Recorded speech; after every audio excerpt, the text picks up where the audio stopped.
नमस्कार, मैं सुधीर चौधरी। तो दोस्तों,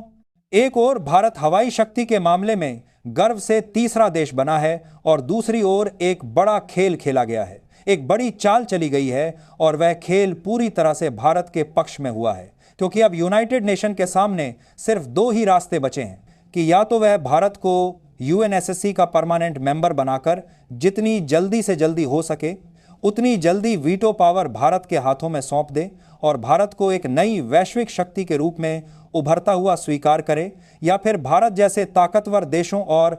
भारत के समर्थक तमाम देशों से यूनाइटेड नेशन रोज रोज गालियां सुनता रहे और एक भीगी बिल्ली की तरह बेबस होकर देखता रहे। जी हां दोस्तों,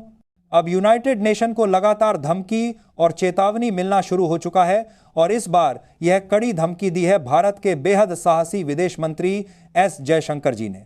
दरअसल पूरा मामला कुछ इस तरह से हुआ कि भारत पिछले साल 2024 से ही एशिया की थर्ड यानी तीसरी सबसे पावरफुल कंट्री बन चुका था, जो अपने आप में एक बड़ी उपलब्धि थी। लेकिन हाल ही में जब 2025 की बिल्कुल लेटेस्ट और ताज़ा रिपोर्ट को ध्यान से देखा गया तो पिछले दिनों इस बात का शानदार खुलासा हुआ कि भारत हवाई शक्ति के महत्वपूर्ण मामले में उस घमंडी चीन को पीछे छोड़कर अब दुनिया की तीसरी सबसे पावरफुल कंट्री बन चुका है। लेकिन एक तरफ जहां भारत के तीसरी सबसे पावरफुल कंट्री बनने की यह गर्व भरी खबर आई, वहीं दूसरी ओर इस खबर ने यूनाइटेड नेशन में जबरदस्त हलचल मचा दी। महत्वपूर्ण मामले में उस घमंडी चीन को पीछे छोड़कर अब दुनिया की तीसरी सबसे पावरफुल कंट्री बन चुका है। लेकिन एक तरफ जहां भारत के तीसरी सबसे पावरफुल कंट्री बनने की यह गर्व भरी खबर आई, वहीं दूसरी ओर इस खबर ने यूनाइटेड नेशन में जबरदस्त हलचल मचा दी, तहलका मच गया।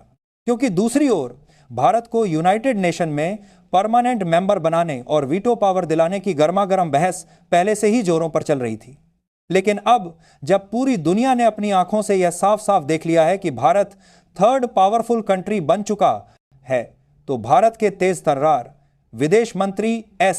जयशंकर जी ने यूनाइटेड नेशन को सीधी और कड़ी धमकी देना शुरू कर दिया है,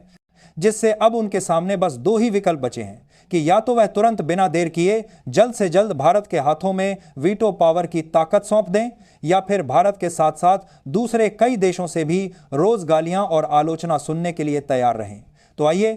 पूरी अपडेट को समझते हैं इस वीडियो में। लेकिन उससे पहले अगर आप चाहते हैं कि भारत की आवाज़ अब पूरी दुनिया तक पहुंचे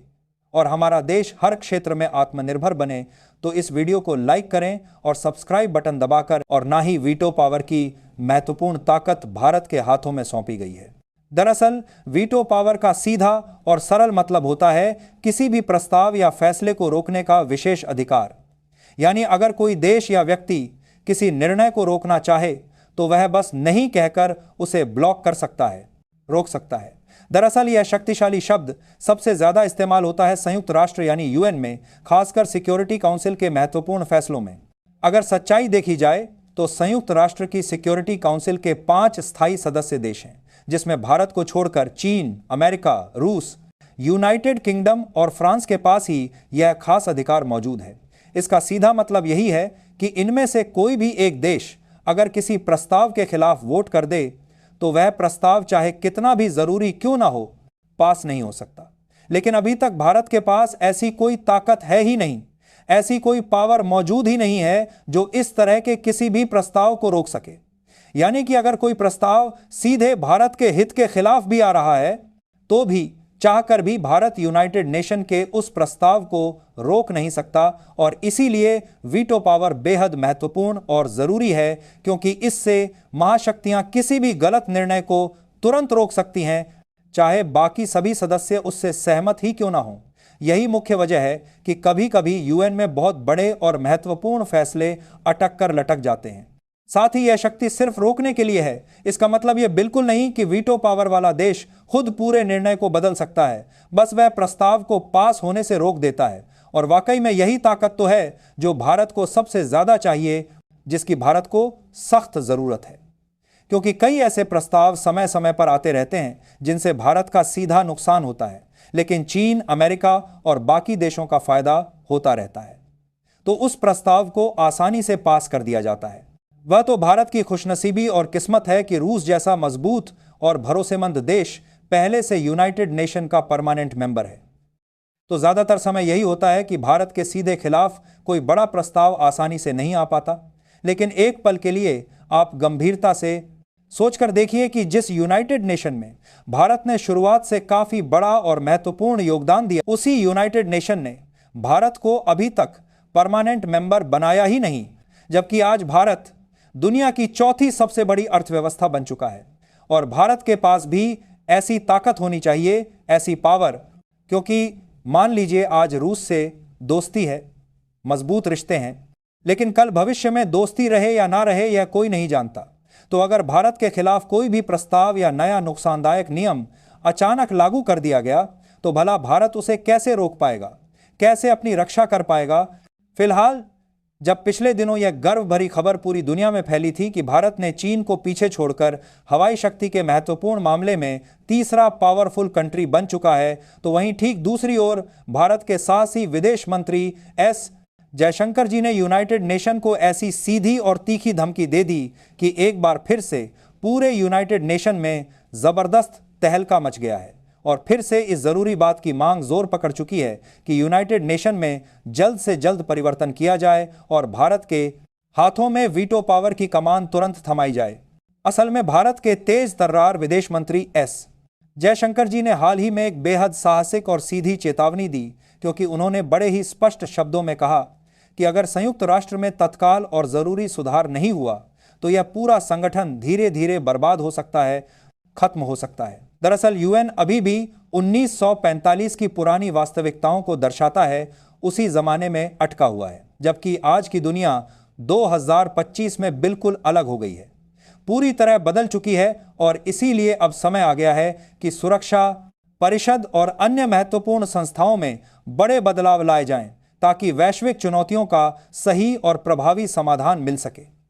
इसके अलावा जयशंकर जी ने बिल्कुल स्पष्ट और साफ शब्दों में कहा कि अब समय नष्ट करने का कोई विकल्प नहीं बचा है, कोई रास्ता नहीं है। लेकिन फिलहाल इस जरूरी चीज को लेकर तो मांग पहले से ही जोरों पर थी और भारत भी लगातार पूरी कोशिश कर रहा था, लगातार प्रयास कर रहा था कि भारत भी यूनाइटेड नेशन का स्थायी सदस्य बने, जहां भारत को वीटो पावर की ताकत जरूर मिलनी चाहिए। इस महत्वपूर्ण मुद्दे पर हाल ही में कई देशों ने खुलकर समर्थन जताया है। विशेष रूप से ब्रिक्स देशों में ब्राजील, रूस, भारत, चीन और दक्षिण अफ्रीका ने मिलकर संयुक्त राष्ट्र सुरक्षा परिषद में व्यापक और जरूरी सुधार की आवश्यकता पर जोरदार बल दिया है, ताकि यह संगठन अधिक लोकतांत्रिक, सही मायनों में प्रातिनिधिक और प्रभावी बन सके।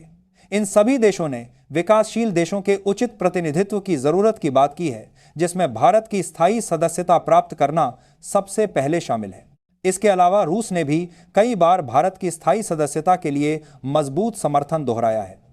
रूस के विदेश मंत्री सर्गेई लावरोव ने संयुक्त राष्ट्र महासभा के 80वें महत्वपूर्ण सत्र में यूएनएससी में सुधार की तत्काल आवश्यकता पर जोर दिया, जिसमें भारत की स्थायी सदस्यता का पूरा समर्थन शामिल है। अमेरिका ने भी कई मौकों पर भारत, जर्मनी और जापान के लिए स्थायी यूएनएससी सीटों के समर्थन की बात साफ तौर पर कही है। अमेरिकी विदेश मंत्री एंटनी ब्लिंकन ने स्पष्ट रूप से कहा है कि अमेरिका लंबे समय से इन देशों के लिए स्थायी सीटों के मजबूत समर्थन में है। हालांकि दिलचस्प बात यह है कि चीन ने भी भारत की स्थायी सदस्यता का समर्थन तो किया है, लेकिन इसके साथ ही उसने जापान की सदस्यता का खुलकर विरोध भी किया है। इसलिए चीन का समर्थन कुछ शर्तों के अधीन है, पूरी तरह साफ नहीं है। और इसीलिए अब सही मायनों में समय आ गया है कि भारत को संयुक्त राष्ट्र का स्थायी सदस्य और वीटो पावर की ताकत जल्द से जल्द मिलनी चाहिए, क्योंकि इससे देश अपनी राष्ट्रीय सुरक्षा और वैश्विक हितों को और भी ज्यादा मजबूत कर सकेगा। वहीं ब्रिक्स देशों और अन्य कई समर्थक देशों ने भारत के मजबूत पक्ष में खुलकर समर्थन जताया है और यही मुख्य वजह है कि अब पूरे विश्व का ध्यान और फोकस सीधे भारत पर टिका हुआ है। तो दोस्तों, ये थी आज की पूरी अपडेट, जो काफ़ी रिसर्च और मेहनत के बाद आपके सामने रखी गई है। बाकी आप लोग इस पूरे मुद्दे पर क्या सोचते हैं, कमेंट में ज़रूर बताइएगा। और दोस्तों, जाते जाते एक छोटी सी हेल्प कर दीजिए, इस वीडियो को एक लाइक करके अपने दोस्तों तक शेयर करके हमारी मेहनत को सपोर्ट कर दीजिए।